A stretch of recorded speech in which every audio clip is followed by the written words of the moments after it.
In the words of the poet Robert Frost, we as GOs took the road less traveled. My name is Matthew Fearnley, and this is my first season. Matthew, how are you, sir? I am well. How are you, sir? I think we just confused the yuck out of our listeners there. They're like, what the heck? Greg always does the intro. He hasn't done this in so long. And they're probably thinking, wow, someone has a much better voice than Greg, and he should be doing this podcast. I know, but it's your podcast, and it's going to have your voice signature on it. So thank you for inviting me. No, thank you for reaching out to me like you did, because no one ever does. So I really do appreciate that. Your voice is so soothing that I'm going to be sitting on tax so I don't fall asleep to you. Okay, because I have that effect on people. Yes. Yeah, thanks for coming. You did, let's see, Watuco Copper Sandpiper. You started in 1992, but before we get into that, we'd like to go back a little bit to what you were doing before, maybe where you're living, and how did you find out about Club Med? Well, right before I went to Club Med, I actually had a job during the day selling swag, T-shirts, sweatshirts, giveaways, things like that. And at night and weekends, I was DJing private parties, weddings. I was doing stand-up comedy and breaking into voice work. I see. What kind of voice work? Mostly commercials. My particular voice is very good for instructional warnings. If you ever see like drug commercials at the end when they tell you what not to do, that would be my voice. So if you're asking somebody to do something, that's usually a woman's voice. My voice is the warning. It's like, please see a doctor before taking. I also understand you worked for a phone company called Nortel. For you Canadian folks, it was interesting. I always had, even though I'm a Irish guy from Boston, I've always had this kind of Latino theme in my life. And when I went after Club Med, I went down to Fort Lauderdale, worked at Nortel Cala, which is Caribbean and Latin America. I used to do voice prompts for their phone system. So when they say press 1 for accounting, that was my voice on their machines. And then company-wide voicemails. They had a car in the F1 Miami, I believe it was. I did a voicemail to like the entire company to this weekend, watch the Nortel number 4 car in the Miami Grand Prix on ABC in the United States, worldwide on ESPN, whatever it was at the time. So, I mean, this went out to like Nortel globally. It's like, yeah, and on request of the CEO, nonetheless. So that was interesting. Yeah, no doubt someone listening right now is going, oh my gosh, I know that voice. Well, the thing is, the two guys that asked me to do it were making vroom vroom noises in the background, but really good, like zoom, zoom. Zoom, zoom, zoom. They were making race car noises, and I did not expect that, but it came out phenomenal. It's just, just one of those things. They did it like with their own mouths. They didn't have an audio prompt for that? No, it was just two guys with like their hands over their mouths making race car noises. Okay. Probably how they made the lightsaber noise in Star Wars too, no doubt. Okay. Yeah, you'd be surprised where these sounds come from. All right. Now, how did you find out about Club Med? Were you ever a GM? Did you go when you were a kid? No, I was never GM, never went to Club Med. I was familiar with it through the advertising. And as career-wise, I had kind of painted myself into a corner, and I was like, you know what, this is probably as far as this is going to go. So I said, you know what, I always wanted to live in a foreign country. So I said, how about working on a cruise ship? So I went and got a book, and in the book, I'm like, they're all in my, the cruise lines are out of Miami, and I'm like, yeah, they're never going to fly me down there. But hey, Club Med's in New York. I sent my resume. Sent my application, but I assume it was a resume, and I was putting together a show for Showtime. I was not appearing in it, but I was help coordinating it at the Comedy Connection at Faneuil Hall in Boston. And a friend of mine that was in radio, everyone that was invited was all industry people. And she's like, I'm like, you want to come? She goes, oh, my boyfriend's in town. I'm like, I can get tickets. She goes, oh, my friends. I'm like, how many tickets do you need? She goes, 4. Give her 4 tickets. Show goes great. Meet her boyfriend, her friend. I asked her what she did, and she said, I work for Club Med. I said, which Club Med? She said, well, I work in Arizona. I said, I didn't realize they had a club in Arizona. She goes, no, I work in the corporate office. I get the employees from club to club. I said, the GOs. She goes, how do you know about GOs? And I said, do you know a guy by the name of John Shelley? She goes, I talk to John Shelley 10 times a day. She goes, how do you know John Shelley? I said, I have an interview with him on a Monday. I mean, just blind luck. And the interesting thing is, and I understand that John, who I never met, has passed from this earth, but I just heard wonderful things about him. I never met him, went in for the interview, and just like everyone else's story, pack and go. 10 days later, I was in Huatuco, Mexico. And how did you secure this interview again, please?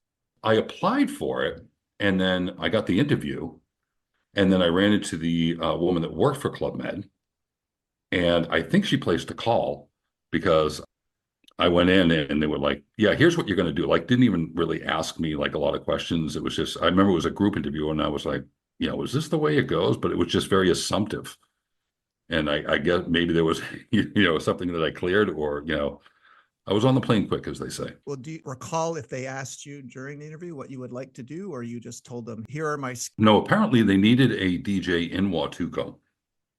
That was like an immediate need. They're like, we got a guy that could be, he's got those geo qualities and he can DJ. Boom, done. That was pretty much it. How long did you wait after your interview till they told you? Was it days, weeks, months? It was days. It was like maybe 2 days on either side of a weekend, something like that. I remember it was really, really quick. And what do you recall about arriving that first day or that first week? Getting to Watuco Airport, and it's all thatched, much like I believe Playa Blanca just had unfortunately had a fire down there. But you get to a thatched airport, and then get on the bus, and there's no lights except for the lights in the front of the bus. So that's all you can see is like maybe 8 feet of road ahead of you. I get to Watuco, and if you've been there, you come up a hill, and there's reception, but the whole club is downhill behind reception. So I'm like, how big is this place? And when you start walking, it just goes and goes. And I'm like, what is this? Got there at like midnight. So I had basically, we basically had the club to ourselves. And it was like, I guess this is where I'm living now. Yeah, it was pretty impressive. So you got to Club Med at midnight, and I'm guessing they immediately threw you in a rehearsal. I'm just kidding. Okay. No, no, the DJ never appeared in the shows because we had opened the disco during the shows. That And is we cool. rarely appeared in shows. Yeah. And then the next morning, of course, you're seeing it in a whole different light. Looks probably much bigger now, right? This village. Rob Lindsay actually showed me the road, showed me where everything was because he ran the bar at the disco, and I got down there and I'd always DJ'd with cassettes because I did a lot of cruises on Boston Harbor. So it was actually my first time really spinning with records. I really never got pure mixing down. I would just talk over transitions, but I got into the disco and just took all the records out, cleaned out the bins, started putting them together, the way that I would classify them. And then my first night DJing, the first song I ever played was "Crazy" by Seal. And by like the second or third night, people would tell me, "Hey, what else did you bring?" And I'm like, "I didn't bring any music. This music was already here. It was just stashed in corners and what have you." But it was, I did that. And then I was responsible for striking and presetting the stage. Yeah, you mentioned "Crazy" by Seal, and I think I know why people were surprised because in the early '90s, you probably are aware that new music in some resorts took a long time to get to. I think that's why we kept playing YMCA. Did you do Yeah, you well, recall? not only that, it came through a service, so it's not like you requested records. Just stuff came and you get 10, 12 a month, something like that. Some stuff would be really good. Some stuff would be like, I can never play this. Okay. Speaking But of, but some of the stuff came in as it made really good music beds for like sketches and stuff. You're always looking for music for people. okay, well, speaking of songs you would play or wouldn't, did you ever get a request from a GM? Because I asked this of Club Med DJs, that a request that you knew would clear the dance floor or bring the vibe down, and how did you handle it? Did you just simply say, we don't have that? No, I don't ever remember. There's to me, it's just like any other type of entertainment. Read the room. If anybody ever requested something, I just kind of steer them in a certain direction. You and I had spoken before. There was a young kid. I was 28 when I started at Club Med, and his name was Tamo. And Tamo was the one that talked me into playing "No Sleep Till Brooklyn" by Beastie Boys, which I had heard. I had never played in the club before. And it's like, okay, I guess we're playing Brooklyn rap in Huatuco, Mexico, because everyone sang along with us. So it was like, okay, we can do that. That sounds like the Tamo I knew. Yes. Yeah, that's So if anybody out there knows Tamo, that's my story about Tamo. I want to see if it's the same guy. it has to be. That's such a Tamo thing to request. And now, how do you get roped into doing assistant set design as well? They just needed you to help out there? You were part of the entertainment team, so The challenge was that some nights I was closing the disco at 4 or 5 in the morning, and then the set designer had to set up at 9, 10 in the morning. I'm like, yeah, this I just can't keep this up. So I was tall enough and worked out enough where I could get the set pieces off the stage, and then get the new ones on the stage, and then the stage designer just had to come in and clamp them all together. And that was kind of that was the deal I worked out with Jose Davila. Jose and Patty. I don't know if you know of them. They were a couple, and they did songs and different entertainment, and they're still on the road 32 years later. I think I know who you're talking about. Yes. Wow. Still touring. Nice. Yeah, and and unfortunately, when I looked them up, they were playing like the next town over from where I lived in Massachusetts, but this was 6 weeks after I was leaving for Orlando, so I didn't get to see them. Okay. Darn near miss, huh? Yeah, but I'll find them when they come back down here. Great. Now, give me an idea, Matthew Fearnley, like first season, like I guess what you were feeling. Were you a fish out of water like me? Were you struggling to keep up with everything? Did you carry around a geo program trying to memorize it? Like, were you prepared for Club Med Watuco when you got there? I was prepared that there were rules, and there were segments, and there were ways of doing things. I didn't know what they were, but I knew to look out for them, and I knew who to turn to. It's the front desk. You don't go up and ask a question at the front desk when people are coming in. The bar team, when things are open, everyone kind of knew it. Everybody was really really helpful and really supportive. I knew there were rules. It was interesting because one of my jobs, my first job of the day, was at 5 o'clock. I had to go down and put on classical music at the disco. And if you've been to Watuco, it's the far end of the village. So every day I'd go down at 5 o'clock and I'd put on classical music. And after about 6 weeks, this guy goes, "Excuse me, I heard Vivaldi today. It was supposed to be Handel." And I said, "Where are you getting your?" I said, "And where are you getting this from?" And he comes over to the daily program, and on the daily program, it showed what was to be played that day.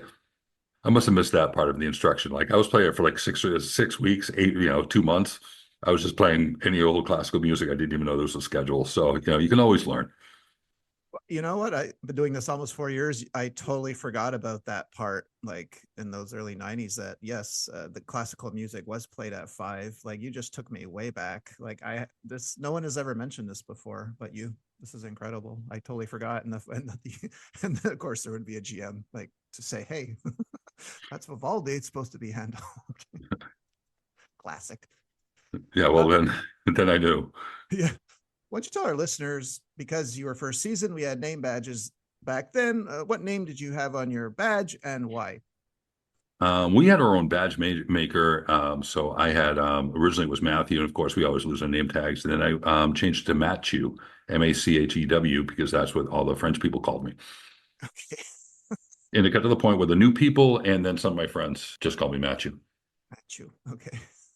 Now, what else can you tell me about this season? Were you here about 6 months? No, I was only in Watuco for 3. I went from Watuco until whenever Copper opened, which was probably early December, baking the 2 weeks. So I was probably there early August through late November. I remember my first day, they let you sleep in, and I had a dream. I was talking to somebody back home, but I had to cut off the conversation because I had to go put classical music on at the disco. Like in the dream, I was actually back home and in Watuco at the same time.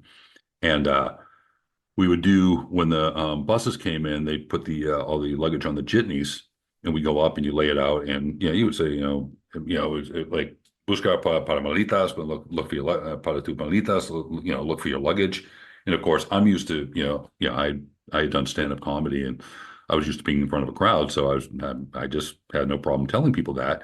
And then on the fourth, I think about the fourth day, I went up there. I watched how it was done, and the walkie-talkie was there. So I reported back on the walkie-talkie that, we're all clear up on whatever, section we were. And the woman on the other end, she goes, "Who's this?" And I said, "This is Matthew." And she goes, "Do you work here?" I'm like, "Yeah, I'm the DJ." She goes, "How long have you been here?" I'm like, "3 days." Like I hadn't even met the staff on the other end. I'm like, "Okay, this is how things are done. You just step in, and people will guide you." Is Mexico where the love affair with the Spanish language started, or did it start back home? It started with the culture. When I was at the comedy club, There was a cleaner by the name of Juan that spoke no English. So, we kind of traded. I didn't really, I took Spanish in high school. I never took it seriously. What I tell anybody that wants to speak Spanish is learn your job in Spanish, because a lot of the times when I went down to the disco, the cleaners would be there, or, well, some of the facilities crew, and they spoke no English. But if you needed something done, you learn how to ask in Spanish, and and they would help you. And people were like, how did you get this painted? How did you get this cleaned? How did you get the DJ booth vacuumed? That was the big thing. It was like, nobody's vacuumed in here in years. It's like, well, you just learn how to ask in Spanish. I wouldn't know how to say vacuum in Spanish now that you mention it. I probably have to mime it. I believe it's a vacuma. Okay, well, good. But the thing is that there was enough of there were a lot of Mexican intern kids, 20 through 22, that were purely bilingual. So anything that you needed, I mean, they were walking dictionaries, and you just help them out with, you know, what you can say and what you can't say in, in English. And, it was an exchange. It was an exchange of languages. It was phenomenal. So did you have to write down sentences, or you just have that brain Um, that I, memorizes everything? no, I would memorize them, but then I would repeat them back, and then I would get the accent right, and then I would say it in my announcer voice, but in Spanish. So it actually sounded better than it was. Okay. And were you And you fluent? could say quiere ayuda or quiere ayudar, you know, and it just my Spanish was so good that I could fool Americans into thinking I was bilingual. Really? Yeah. Okay. Not anyone from Mexico, not anybody that was Oh, okay. speaking, but Americans would think I was bilingual. And being from Boston, I actually have to this day, if I'm not cognizant of it, I have a Boston accent in Spanish. And were there any other stories or anecdotes that came out of this? I know you were only there 3 months, but did anything happen funny? What I would do is Wednesday or Thursday later on in the week, I would always make rounds around the pool and just talk to people because I had nothing to do all day. I would ask anybody that had a magazine if they would help, donate. I made it sound like our poor front desk staff never gets, any entertainment at all. And everyone was very obliging. So, the majority were, women's magazines, but, you just go up to, you go up to reception. It's like, yeah, here you go. We got a Bazaar, Vanity Fair, Cosmopolitan, and Better Homes and Gardens. Here you go. And had a little library just running out of my room. Yeah, that's true. The news didn't come so quickly. I don't know about where you were in Huatuco. No, Did you, no. did you ever find that you didn't know what was going on in the rest of the world, and was that a good thing? Yeah, it was a good thing because it was wide open in the sense that you knew the rules at Club Med, but it was like, yeah, these are wide enough parameters. If you can't work within these parameters, then you probably shouldn't be working. So it was you were detached from the world, but you were in a contained environment. It was very, very unique. Just the structure of the shows, and then just realizing that a lot of what the entertainment team did was just fill in the time in between drink and meal times. Just have a reason for people to get together. They would do what's my line. I was a restaurateur that came up with a chain of restaurants where, like, waffle cones, instead of soft ice cream, it was mashed potatoes. But I said that in my DJ voice. I think half the people still believe it. Like at the end when they give the applause, I think some of the people are like, "Well, that sounds plausible." It's just because I made it sound plausible. But it was a really, really good team. Everybody was really welcoming. The stairs, if you've ever been to Huatuca, it was 148 steps to my room. And I remember, like, the first or second day I'm going up, and the Geo, I had yet to meet anyone, was coming down there, and she said, "Don't worry." She goes, "In a month you'll be running these." And sure enough, in a month I could run the stairs. And you are 6'4". Were you banging your head a lot in Huatuco? Did you? Because I know tall guys. I'm only 6'2", but whenever we go to a new place, you invariably bonk your head on something. So was that No, happening to you? no, I was fortunate that I have whacked my head, numerous times in my life. That was not one of them. But when you are that size and you're dressed like a GO, people will seek you out. Like, that's a GO. We need some help. I'm going to talk to him. Yeah, because you're a head above everyone else in a crowd, right? Literally. So yeah, Yeah. or if something goes wrong or goes right, you're the guy. So at the end of these 3 months, do you decide to keep going, or did they just offer you Copper You know, Mountain? they offer me you pick your three villages. I wanted to keep on going, and they I wanted to stay in Mexico to work on my Spanish, and I ended up going to Copper of all places. Was it your choice? No, it was not my choice. I don't ski. I Okay. skied once when I was 12, and Okay. it was embarrassing, you know. But the so I had lights and DJing, and the club closed at I think like 12:30 at night per Colorado law.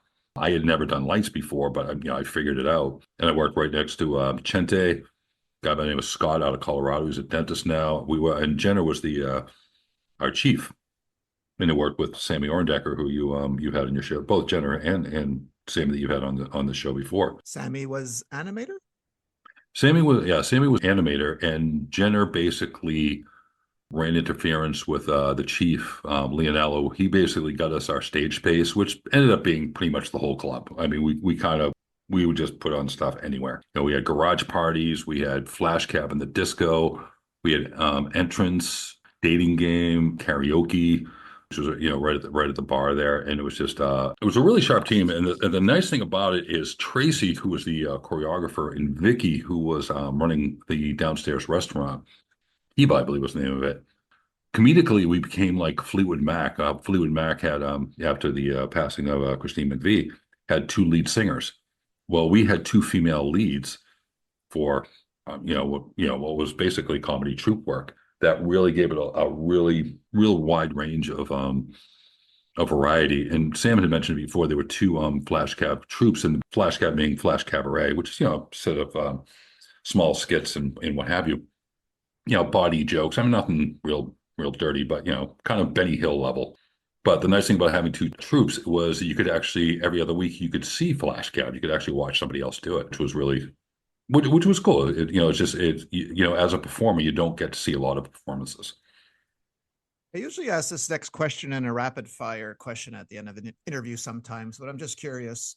What was your favorite animation skit that Sammy did? The favorite animation skit that we did the Well, club bits. Sammy, well, no, Sammy, because we both, I think he might have Okay. talked about it, but you were there to witness it. So, Yeah, so the beauty of this, I will tell you up front, to me, the beauty of the story is I can't tell you how it was written. And that is, you know, pure creativity. But Sammy, myself, and this guy, Curtis, I forget who else was there, but Sammy was going to dress up like a Christmas tree and he was going to run through breakfast screaming that they were trying to get him. And we were going to dress up as lumberjacks chasing him around. That was the premise. okay. So, and if you posted the pictures I sent to you, there's pictures of actually taping Sammy up as a tree. So that was the premise. And when we got up, we got it all set up. That was still the premise. We had no real script or anything. So Curtis, who was he came in as a au pair DJ. He kind of gave me a couple of weeks off, which was nice. I'll be eternally grateful to Curtis. We're dressed up. We got plaid on and hats and like tools in our belts and stuff. We're listening. Sammy goes in there and he's screaming. It's like, okay, Sammy's being Sammy. He's got everybody's attention. They're trying to get me. They're trying to get me. They're trying to get me. And we walk in and everyone turns to us.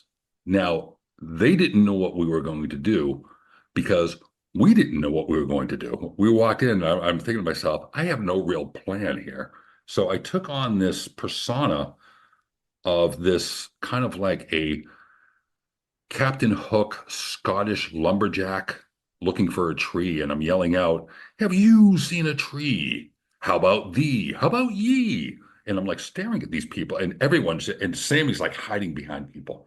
And I'm going to parents and children and just being really suspicious. And the beauty of, the skits that we did, if you made the GOs laugh, then you would really nailed it. I mean, not that they were not they were cynical, but they thought they had seen everything. For some reason, I came up with the idea. I grabbed this kid who was about 5 years old. I held him up in front of my face, and I started saying to everyone, "Yeah, I'm just a 5-year-old looking for a tree. Any trees here?" And like, you can't do that nowadays. As a guy, you just can't grab somebody else's child and start dancing them around. But between that and dating game, you always watch the GOs. If you got the GOs, then it was a slam dunk. No, that's true. No, you're right. If you can make the Geo laugh, then you're doing something right. because there, any village you go to, if you're a first season, there's geos that have already been at Club Med 10 years, right?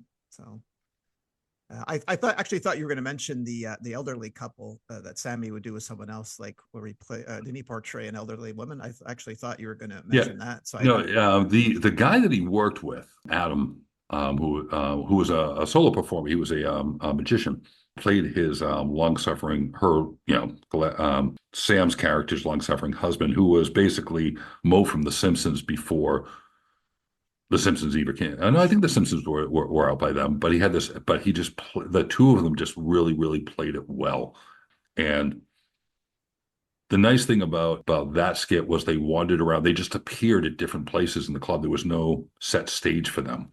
So there was always not a tension, but a not an apprehension, but there was always the element of surprise. There was always this, are they going to show up today? And sometimes we didn't know. Those who just took it upon themselves, and all of a sudden you're having breakfast and they wandered through. so you would look forward to it. Oh yeah, oh yeah. But the thing was that if you worked at Copper, you always knew something was up. If something wasn't happening, we were planning something. And because you were always planning something, is that the reason why you didn't ski not even once? I'm sorry? Is because you were always planning something and always busy? Is that because not many geos who go to Copper like don't ski the entire season, but you did not ski? So is it because you were just too busy? No, I had skied once when I was 12, and I got the T-bar hooked underneath my knees and dragged me about 40 feet. Oh, And no, I mean it was slowly. I mean my head bounced, but I mean there's no permanent damage. But I was never a skier.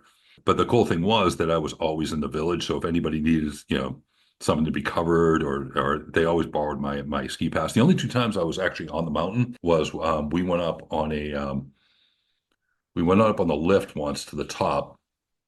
I'd never been on the top of the mountain, so I went up the lift without skis, and I just told everybody I was avalanche patrol. I would take my left foot, the one, slope side, and I just kind of tap it a couple of times. I'm like, yeah, seems good. But I would say that, and that official radio voice, and people believed that I was avalanche patrol. And then one night we got a bunch of food together, and one of the snowcat drivers took us around the mountain, so I got to go around the mountain on the snowcat. and this is your first Christmas and New Year's in the mountains, Oh basically, yeah, right? Must have been special. yeah. It was really cool. We our late night, there was a back kitchen where we used to cook. We got pretty creative in what we cooked, and one of the guys came back and goes, "Oh man, glad you're here." He goes, I've heard you're a great cook. I said, "Who said that?" He goes, "Everyone."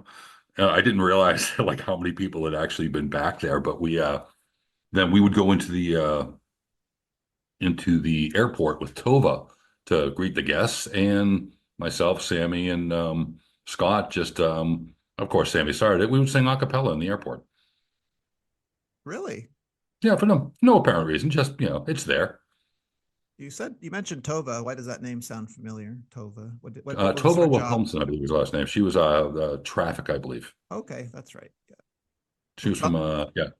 what songs were you singing a cappella? I don't remember. Sam would just start something, and we would just hop in. But that was like our little vacation. She was like, we'll take you out. Then we get there. We got out of the club, and there was the guy that works security overnight. Of course, I get out of the disco, 1 o'clock in the morning. I'm wide awake, and I would stay up to like 4 or 5 in the morning, just discussing life with the night security guard. And people show up. "Oh, what are you doing up?" I'm like, "Yeah, I'm always up." So I slept during the day, but yeah, he was a really really interesting character. But I will have to say one thing for the Copper staff: we had these country western shirts that I don't know what happened to them. Like they got overstarched or something. Even after you washed them, they were the roughest shirts, and everyone hated them. And they Billy Ray Cyrus early '90s kind of shirts, and they were just horrible shirts. I think we all disposed of them at the end. But I did get some really cool clothes out of Club Med, but that shirt was not one of them. Type of shirt, if you throw up on it, no one's going to notice, right? Yeah, it was just yeah, and it was just there was no way to get comfortable in it. It was just and everybody knew it. Now, as you're getting towards the end of your season, I guess you still want to continue. Do you get the dream sheet again, or you have to choose? Yep, and I asked for Mexico again, Yes. and I ended up at Sandpiper.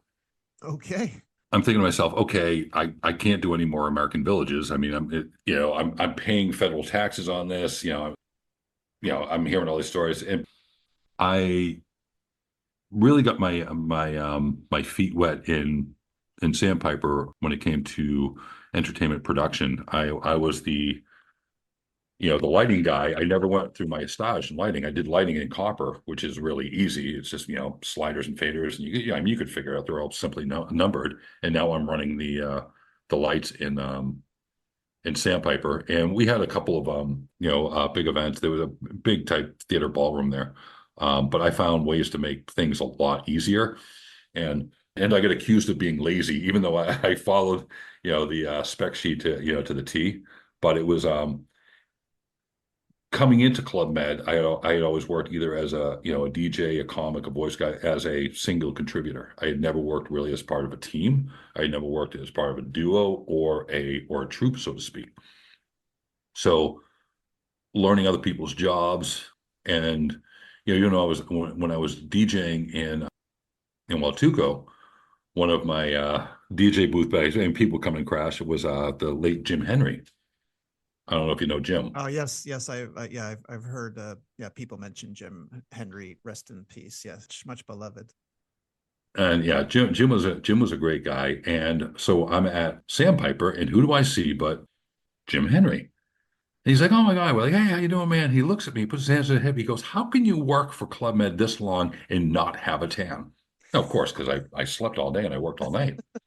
And I looked at him, and for those of you who know Jim Henry, he's maybe 5'9", 5'10", a good solid 155, 160. He's not a big guy. I was probably 6'4", 220, 230. And I look at Jim, he's asking me about my tan. I say to him in my most serious voice, I said, "You know what I just found out? So when you go to the beach, you're supposed to put the towel under you." And I just remember just how hard he laughed. And I've done, stand up, and I did stand up for 4 years, but you just remember that's what I remember the most about Jim is just, working hard to get that laugh, to get that deeply into, inside someone. And it was just like that's what makes it, worth it. That's a nice memory to keep all these years, right? I mean, that's special. Yeah, yeah. Big rest in peace, Jim Henry. I know a lot of geos are going to be happy you mentioned his name, Matthew. So thank you. Now, in Sandpiper, as I understand, even though there were no days off back then, did you get to at least visit Miami or anything? Or if you needed something lighting wise, you could just go rent a cab or rent a car and go get it? There was a girl there who was from Florida, and my apologies, I forget her name. But she had a car. She let you borrow her car. Like we would go out, cruising. It was like it was almost like being in college. But I never went to Miami because I knew it. I actually went to first time I went to Miami was actually to visit Carlos, who was the DJ at Watuco. I'm sorry, at Sandpiper. He was from Miami, actually from Kendall, suburb of Miami, and we got really tight. About a year and a half later, I still had his phone number, and I was in Fort Lauderdale, and I called him. I'm like, "Hey, what are you doing this weekend?" He goes, "Why?" I said, "Let's go to Calle Ocho, which is the big Spanish music fest." I'm like, "Yeah, I'll come down to your house. Give me your address." And he didn't know I was in Florida, so I just kind of showed up at his house, and we went to Calle Ocho. For somebody that's not part of that culture, it was actually a pretty big deal to be able to see that. But he was a hardcore club DJ. He was a South Beach level DJ. Great kid though. And do any other stories or anecdotes come out of this season? This is your last season, I believe, correct? Oh, it was the first and the last. I will tell you something interesting because I always, one thing that always amazed me about Club Med, and I read a lot about this on LinkedIn about how people are trying to get jobs but can't get through the ATS systems, and then there's too many applications on the other end. It just amazed me that Club Med could just plug and play a whole staff, like just bring people in and out, and nobody ever missed a beat. And the training there, and the precision, and just how you learn to interact with other departments was something very, very new to me. And I always wondered when you talk about company culture, and people bandy words about it. It's like, how did Club Med do it? Did they know how to pick people in the beginning? Did you just put the right people together? But just to see things operate and then somebody leaves, somebody else comes in, and you just keep on going. And I don't think I've ever found that in my professional career. Depends on people with people that you work with, but you find those kindred spirits, in whatever it is you do post Club Med. To me, Club Med, I never considered Club Med as a career. It was just something I was going to do. And you and I had spoken before, and we talked about both listening to Mark Maron, and Mark Maron had been talking about being in a laundromat, and in a laundromat, you have this kind of force on you. You have to stare at a washing machine for 20, 25 minutes, but you have time for contemplation. And that's one thing that a lot of us, once it was all, you know, once all the skits were done, once all the shows were done, and you could just kick back and just talk to somebody that you've only known for a couple of months, but they were a kindred spirit, and you were able to contemplate and look at your place in the world. And I can remember a lot of sunrises in Watuco because it was just beautiful, and you had the place to yourself. And I remember just between two cliffs, just seeing this skiff going across, this Mexican guy going to work in his skiff. I'm like, I'm watching this guy. This guy has no idea I exist, but it was a very, very different world. But as Rob Lindsay would often say, we might not be here for a long time, but we're here for a good time. But I was fortunate to realize how unique it was at the time. Yes, you're right. I would remind myself daily actually to take it in, like if I'm walking on the beach at sunset. Yeah, no, you're absolutely right. I hope a lot of other people did that too, because those memories really serve you now, right? Well, I look at I wonder if these people that are in, $5 million condos with full 401ks flying back, doing what, if they look back in their lives going, what would have been really cool? I wish I worked at a resort. I wonder if people that have worked just done the corporate thing for so many years kind of wish they did what we did. They did. They would tell me in 10 years in Club Med, they would tell me while they were there, they might have been doctors or lawyers, but they're like, I'd rather do this. So yeah, I would hear that a lot. So much so that I knew it wasn't a lie, for sure. Yeah, for sure. I just never explored or imagined that Club Med could be a career. Yeah, it could be. It could be if you really wanted to. Like you could have gone on to chief of animation, I'm sure, maybe animator, chief of animation, gone up that way, right?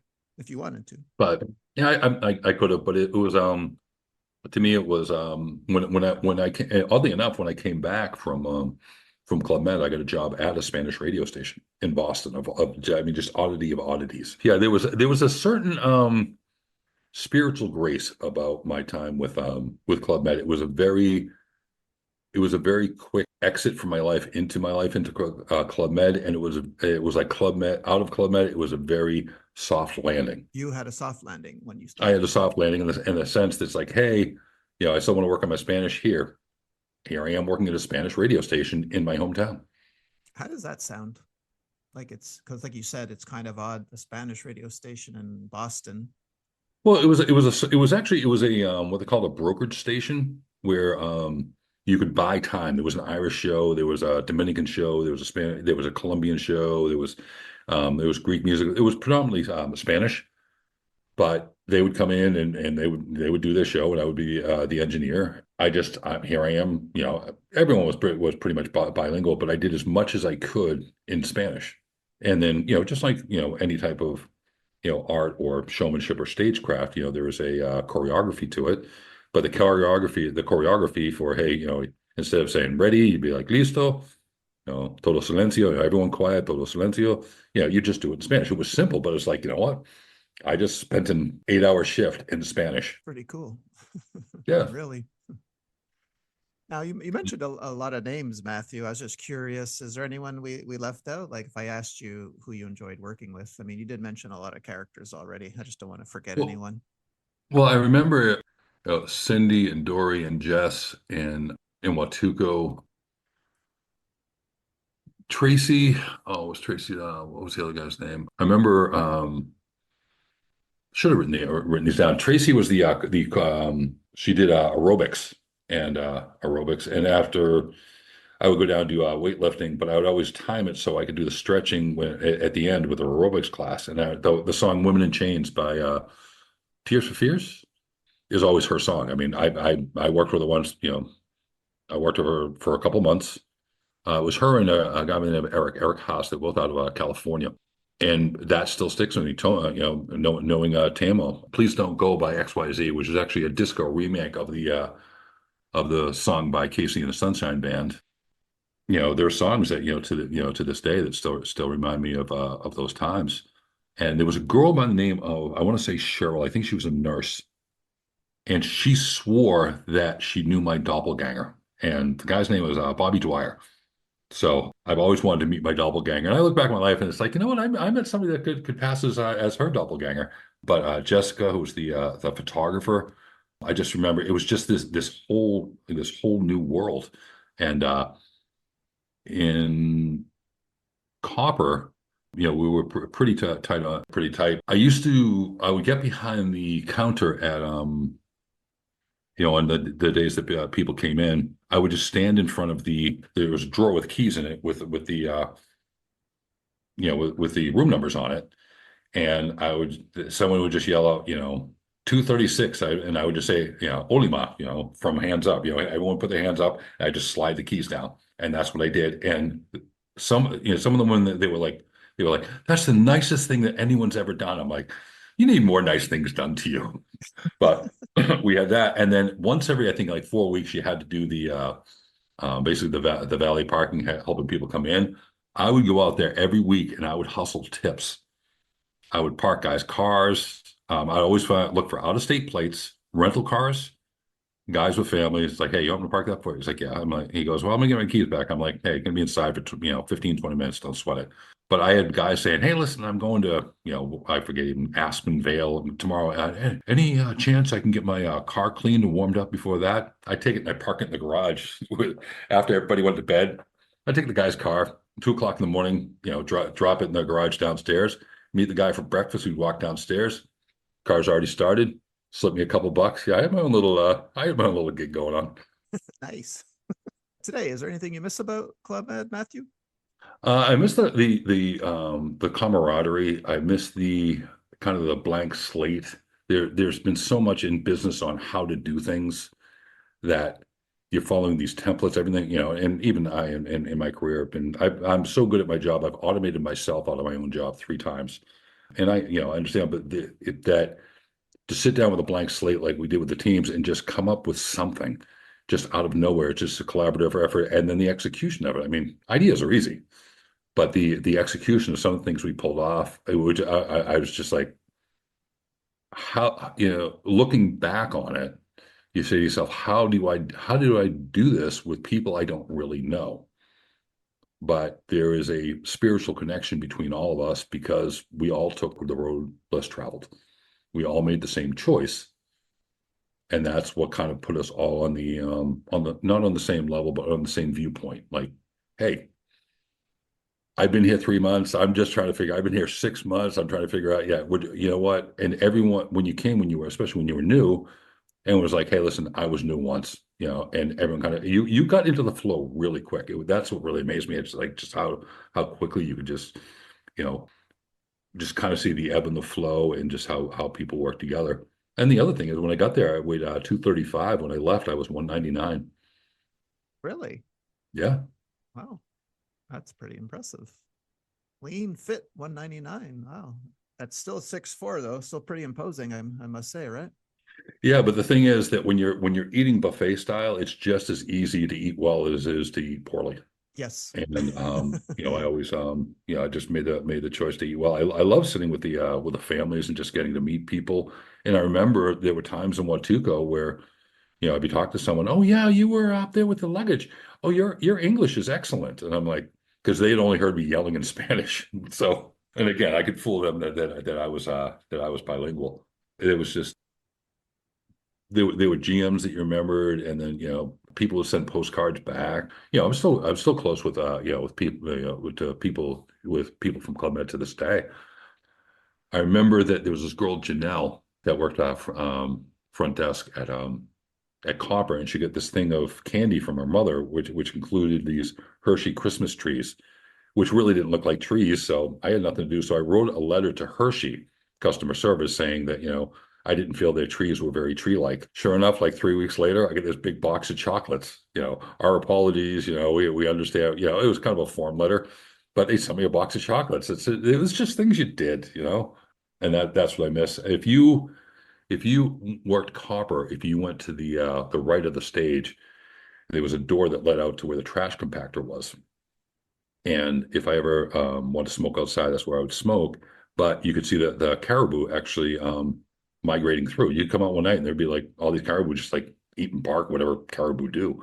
And it was just up there in the mountains. It was just it was beautiful. But again, I didn't ski, so I mean, we would take a speaker and then cover it with dishes, put it behind the cookies, and then run a mic line, and I would have it behind a newspaper. And somebody would go to grab a cookie, and you'd be like, "Do you think you really need another cookie? Go on, talk to yourself." And people were looking around; they had no idea where it was coming from. And I was literally 15, 20 feet behind them, behind a newspaper. But that creativity was contagious, I guess would be the best word for it. And I don't know if you use the word magical. I'm just curious if you would describe any one of your three seasons as magical, or you just like them all for different reasons. What it did to, I wouldn't say it's hard to say what it did, but what it did to me was made me not scale back my expectations. It was just like, okay, what is that and how did they do it? Why is that? There was just a wonderment, the champagne fountains and the presentations and the food and the pride they took of the food and then the smaller restaurants and then the coordination. It was just the whole experience was just kind of took you out of who you were, before you came there, really accentuated your hopefully accentuated your strong points because they would encourage you to interact, and that's not natural for a lot of people. I mean, you could be the best volleyball coach out there or the best nurse or the best front desk person, but to be out there to sit down with strangers, I mean, that's a lot to ask. It was easy for me, but I knew it was difficult for others. It could be not too many, but it was just the whole just the whole world, the whole Club Med universe to me was like, okay, I've just got to step back. I have to let this happen and then find my place in it. I kind of, I wouldn't say magical, but I did surrender to it. It was like, you know what? I don't have to be the star here. I don't have to be the funny guy. I don't have to be the center of attention. I just have to make sure that my task that I'm asked for, whether it be put a light away or turn this music on, just make it so you do what you're asked, and the rest of it was kind of up to you on what you made of it. Well said, sir. Well said. We're coming at the point in the podcast where I ask my guest if there's something I forgot to ask you or something that we forgot or you forgot to mention. Now's the time to let's get it all out. Do you have anything for me, sir? Two things. If anybody worked in Arizona in 1992, I believe the woman's name was Angelica that I met, and she knew a friend of mine, but she was the one that made the contact. And you figure of all the Club Med names, I should have remembered it was hers, but I believe it was Angelica. But if anyone could reach out to her, Tamo, I would love to say hi to Tamo. And there was a woman she was the art geo at Watuco. She did silk paintings. And I would go in there. It was nice air conditioner, and nobody knew where you were, and it was nice and quiet. And I made a really nice silk painting, and it said Geo Lounge Lizard Club. And it was a picture of two lizards at a bar. And the guy lizard, he had that kind of smarmy look to him, cigarette, coming out of his mouth, hitting on, the girl lizard next to him. And that was like the entrance. And that was behind me in the DJ booth. It's like, yeah, welcome to Watuka. It's like, this is what it is. And it's, professionally, I always admired and I always look for the precision. The precision just amazed me. And the people, the one thing that I remember is everyone had your back and you had other people's back. If you saw something in somebody's area that needed to be tightened up, if there was if there was a tablecloth that had blown back onto the table, you put it down, you picked up trash, you brought glasses back to the bar. Everyone just took care of each other. You always think to yourself, would I go back? I mean, you can never really go back. I mean, I'm more than twice the age I was when I worked there. But that type of, when you mentioned the clubman spirit, that's what I always look for. And if I see that attitude in someone, I'm like, you know what? If they're geo level type people, then they're good people, and I trust them. That's right. Yep. You nailed that one. Yeah, I feel the same way. Exactly. My friend, sir, it's been so good, having you on the podcast. I'm so happy you reached out to me. I can't convey that enough to you because nobody does. So I get turned down a lot, just like I'm back at Club Med. Ha ha ha. Insert joke there. But so I really do want to thank you for that, Matthew. And I will say this, people have made it to the end of this podcast. There's a process, you write it down, you have a conversation beforehand. You're not going to do it cold. There's always the editing process. If you don't be afraid to make a mistake. I feel bad saying that because if you were afraid of making a mistake, then you would not make a very good geo. So you know what? Tap into that geo spirit and hop on with Greg and share your story because the world needs your stories. thank you so much for saying that. Thank you for sharing your story with us here today, Matthew. This has been awesome. And your voice is just mellifluous. I'm about to fall asleep here, so I managed to stay away. But I don't know. We got to get you on audiobooks or something. Really do want to thank you again for coming on. Would you like to thank our listeners and take us out? I would love to thank our listeners. Do you hear that Boston accent come out? I Well, for all did. you folks listening, for all XGOs and when it comes, are we all ever really XGOs or are we just GOs outside of the club? So for all my fellow GOs, it's been a pleasure spending time with you. If you're not a GO, then listen to the stories. They're all true. You've been listening to Greg Hanna, and this is my first season. Excellent. The one, the only Matthew Fearnley, everyone. We'll see you all next week. Bye.